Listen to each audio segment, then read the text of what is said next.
அனைவருக்கும் வணக்கம். ஒரு துளி ஆன்மீகத்தில் இன்று நாம் பார்க்க இருப்பது ஏழைகளுக்கு செய்யும் தொண்டே இறைவனுக்கு செய்யும் தொண்டுன்னு சொல்லியிருக்காங்க. இதை திருமூலரும் தன்னுடைய பாடல்ல அழகா சொல்லியிருக்காரு. படமாட கோயில் பகவர்க்கு ஒன்று ஈயின், நடமாட கோயில் நம்பர்க்கு அது ஆகா. நடமாட கோவில் நம்பர்க்கு ஒன்று ஈயின், படமாட கோவில் பகவர்க்கு அது ஆமே. ஒண்ணு இல்லைங்க. நடமாட கோவில்னா நாம தாங்க. படமாட கோவில்னா கோயில்ல சித்திரமாக உருவமாக வீற்றிருக்கக்கூடிய இறைவன். இறைவனுக்கு உண்மையான சந்தோஷம் எப்பவும்னா, ஒரு கஷ்டப்படுற ஏழை, நம்மளை காட்டிலும் ஒரு கஷ்டப்படுற ஏழையை நீ பார்த்தன்னா அவனுக்கு முதல்ல செய், அப்புறம் என்னைய பாரு.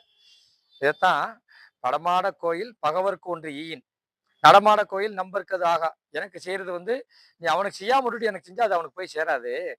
முதல்ல அவனுக்கு செய், அது தானே எனக்கு சேரும். அதான் அப்படியே பாசுரத்துல திருமூலர் அழகா சொல்லியிருக்காரு.